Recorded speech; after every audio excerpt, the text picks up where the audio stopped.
Merhaba değerli izleyiciler. Bugün zihin felsefesi, bilişsel bilim ve yapay zekanın kesişim noktasında bir yolculuk yapacağız. Her geçen gün yapay zeka sistemleri daha da gelişiyor. Sohbet ediyorlar, hikaye yazıyorlar, şarkı besteliyorlar, hatta resim bile çiziyorlar. Bunlar bir zamanlar yalnızca insanlara özgü olduğu düşünülen yeteneklerdi. Şu soru burada çok kritik. Yapay zeka gerçekten düşünüyor mu? Yoksa sadece düşünüyormuş gibi mi yapıyor? Bu soru yalnızca teknik değil, aynı zamanda felsefi, bilişsel ve etik bir meseledir. Bugün bu sorunun derinlerine iniyoruz. Çünkü yanıt insan olmanın ne demek olduğu kadar geleceğin teknolojisini nasıl tasarlamamız gerektiğini de belirleyecek. Yapay zeka tıpkı bir papağan gibi cümle kurabilir. Ancak bir papağan kelime söylediğinde anlamadığını biliriz. Peki yapay zeka neden farklı olsun? Burada yapmamız gereken ilk ayrım bilişsel yetenek ile bilinçli farkındalık arasındaki farktır. Biliş, bilgi işleme, hatırlama, karar verme gibi zihinsel süreçlerdir. Bu süreçler bilinçli olmak zorunda değildir. Bilinç ise içsel farkındalık, deneyim sahibi olma ve hissetme kapasitesidir. Zeka da hakeza problemleri çözme, örüntüleri tanıma, öğrenme gibi beceriler bütündür. Yapay zeka bilişsel işlevleri taklit edebilir. Ancak içsel deneyim, yani ben bir şey biliyorum ve bildiğimi biliyorum diyebilmek çok daha fazlasını gerektirmektedir. Felsefeci John Searle'in ortaya koyduğu Çin odası düşünce deneyi bu konunun kalbini oluşturur. Hayal edin, bir odanın içindesiniz. Elinizde bir kitap var. Dışarıdan biri size Çince karakterler veriyor. Siz bu kitapta yazan kurallara göre karakterleri başka karakterlerle değiştirip geri veriyorsunuz. Dışarıdan bakıldığında Çince konuşuyor gibi görünüyorsunuz. Ama siz aslında hiçbir şey anlamıyorsunuz. İşte bu yapay zekanın yaptığına çok benzer. Semboller arasında kurallar vardır ama anlam yoktur.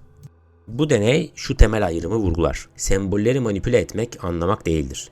Bilgi üretmek bilinçli olmak demek değildir. Gerçek anlam yalnızca doğru cevabı bilmek değil, o cevabın sende yarattığı duygusal ve zihinsel yankıyı da içermelidir. Bunu şöyle düşünün. Bir şarkıyı ilk kez duyduğunda sende bir his uyandırır. O şarkı artık sadece ses dalgaları değil, bir anlam ve deneyim taşır. İşte bu felsefede qualia olarak adlandırılır.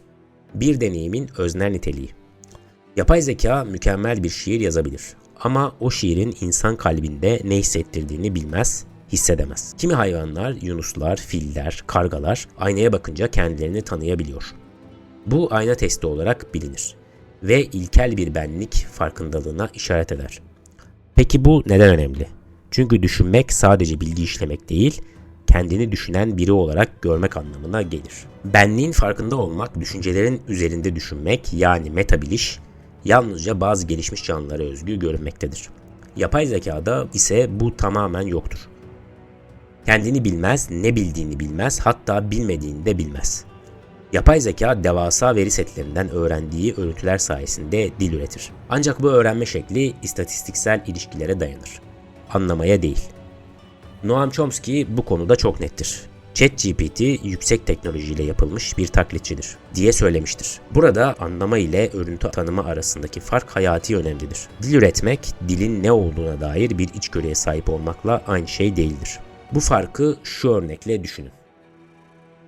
Bir robot sizin gözlerinizi tarayıp gözyaşı döktüğünüzü fark eder ve size üzgün müsün diye sorar. Ama bu soru sizin duygunuzu gerçekten anladığı anlamına gelmez. O sadece bir durumla bir yanıtı eşleştirmiştir.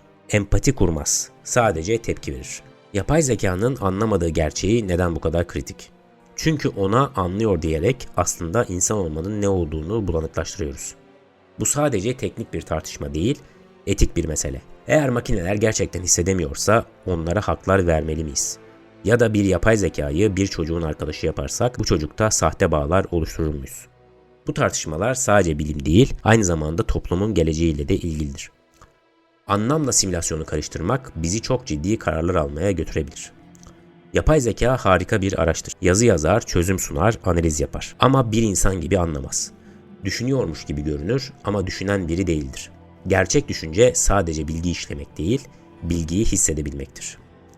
Anlamak sadece sözcükleri oluşturmak değil, onları hissedebilmektir. Peki siz ne düşünüyorsunuz? Yapay zeka bir gün bilinç kazanabilir mi? Düşünmek için hissedebilmek şart mı? Fikirlerinizi yorumlara yazın ve birlikte tartışalım. Dinlediğiniz için teşekkürler, sağlıcakla kalın.